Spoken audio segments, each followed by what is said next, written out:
The AGM-114 Hellfire missile, a name that has become synonymous with precision strike and close air support, stands as one of the most versatile and widely used air-to-ground missile systems in modern warfare. In 2025, the Hellfire has undergone several evolutionary leaps, further entrenching itself as a cornerstone of Western military power projection. But the story of the Hellfire is not just one of raw firepower. It's about adaptation, integration, and a weapon that evolved to meet the challenges of asymmetrical warfare, modern pair conflicts, and emerging drone-centric battlefields.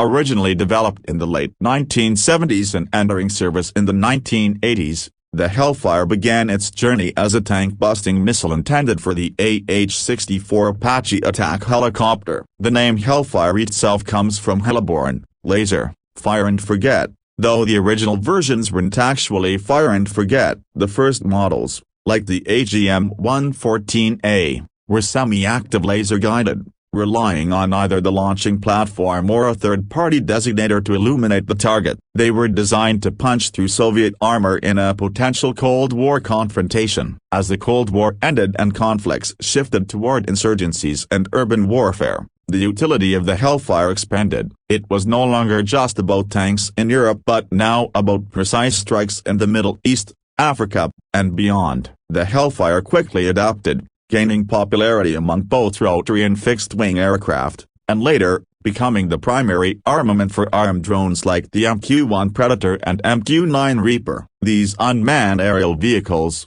paired with Hellfire missiles, enabled long-endurance surveillance and the capability to strike targets with minimal collateral damage.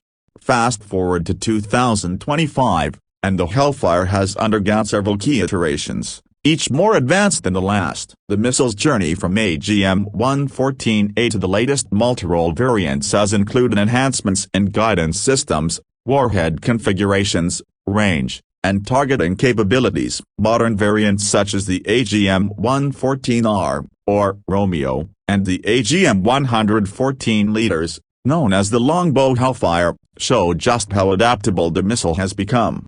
Let's start with the guidance systems. The original Hellfire missiles relied entirely on semi-active laser guidance. While accurate, this meant the missile had to be painted with a laser throughout its flight. This requirement tied up the launch platform or required another unit to maintain the target lock. The AGM-114 Leaders introduced millimeter-wave radar guidance, enabling true fire-and-forget capability. This advancement allowed multiple missiles to be launched in rapid succession against different targets without the need for continuous tracking.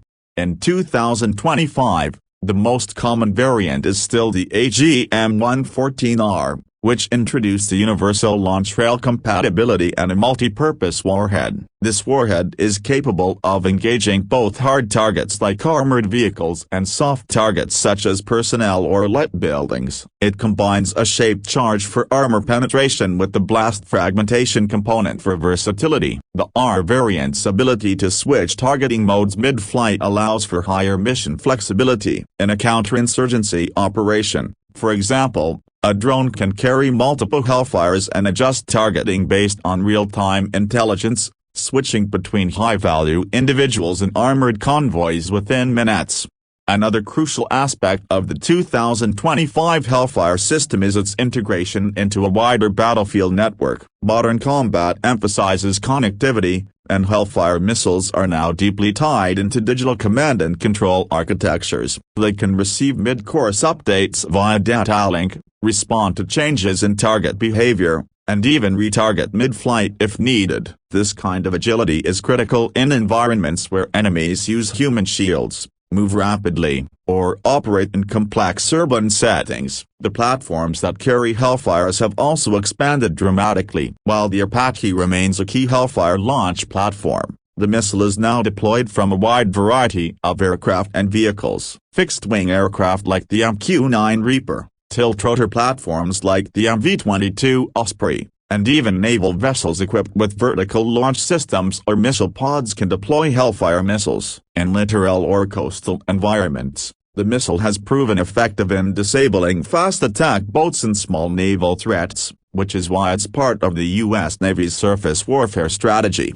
Notably, 2025 has seen further refinements to the missile's electronic countermeasures (ECCM) capabilities, with adversaries deploying more advanced jamming systems and decoys. Missile guidance systems must be resilient. The Hellfire's radar and laser seekers have been hardened against jamming, and the latest generation can distinguish between real targets and spoofing attempts. This makes it highly effective even in contested electromagnetic environments. One of the lesser-known variants, the AGM-114 Newtons, includes a thermobaric warhead, designed to neutralize targets in enclosed spaces, such as caves, bunkers, or reinforced buildings. The weapon disperses a fuel-air explosive mixture before ignition, creating a powerful pressure wave that is particularly effective in urban combat scenarios. In operations against fortified insurgent positions, this capability proved invaluable. The Hellfire family also includes specialized training variants, inert warheads for practice, and even experimental versions tested with longer ranges and advanced seekers. There are initiatives to push the missile's range beyond the traditional 8 kilometers, targeting up to 12 or more, depending on launch altitude and platform. This extended reach allows drones operating at medium altitudes to strike targets with minimal exposure to surface threats. Another interesting aspect of Hellfire in 2025 is its export footprint. The missile is used by over 24 nations, including NATO allies and strategic partners across Asia and the Middle East. Each of these operators tailors Hellfire use to their own platforms and doctrines. In places like Poland and Taiwan, Hellfires are seen as a key element in anti-armor and coastal defense strategies. For Israel, they play a critical role in surgical urban strikes. For nations like Australia and Japan, they're integrated into both manned and unmanned platforms for rapid response maritime and land operations.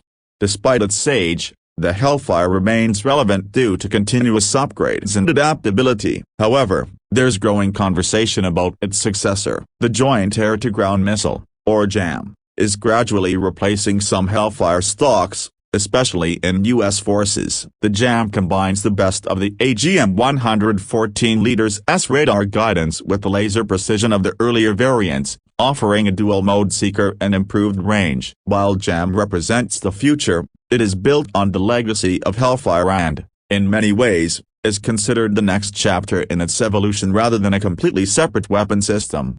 What keeps Hellfire in service despite emerging alternatives is its battlefield record. With over 30,000 units used in combat, the missile has a proven track record of precision, lethality, and adaptability. Its relatively compact size allows platforms to carry multiple rounds without sacrificing maneuverability or mission endurance. For example, a single MQ-9 drone can loiter for hours and carry 4 Hellfires, ready to strike high-value targets in minutes. The geopolitical climate in 2025 also plays a role in the Hellfire's continued prominence. As tensions increase in the Indo-Pacific, and with flashpoints like Taiwan and the South China Sea under constant surveillance, the need for rapid, precise, and networked strike options remains high. Drones armed with Hellfires patrol these regions constantly, and their deterrence value is significant. In Ukraine, while the primary focus has been on artillery and drones,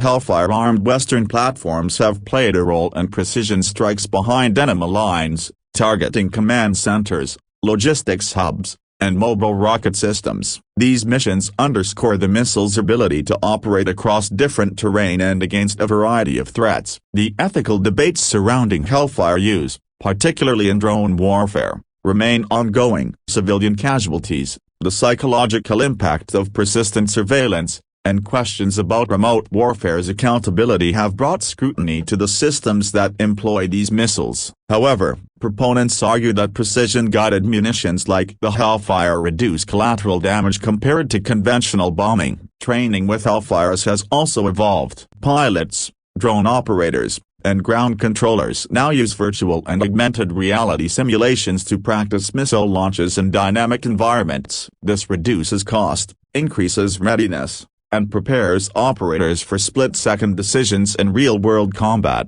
Looking ahead, Hellfire's future might lie not just in its missiles but in the integration with emerging AI targeting systems. Artificial intelligence can assist in identifying threats, prioritizing targets, and even recommending missile configurations mid-flight. Combined with real-time satellite and drone surveillance, the kill chain from identification to destruction is being shortened to seconds. There's also experimentation with launching Hellfires from new platforms like unmanned surface vessels, robotic ground vehicles, and even air-launched drone swarms that act as loitering munitions with Hellfire-class firepower. The modularity and proven design of the missile make it attractive for such cutting-edge concepts. In summary, the 2025 AGM-114 Hellfire missile is not just a relic of Cold War design but a living, evolving system that has shaped and responded to 21st century warfare. Its adaptability, precision, and proven combat effectiveness have made it a staple in militaries worldwide. From helicopters over Iraq, to drones patrolling the Pacific, to naval platforms in the Mediterranean, the Hellfire continues to earn its name, striking swiftly, accurately, and decisively wherever it's deployed. The legacy of the Hellfire is one of continual reinvention. As warfare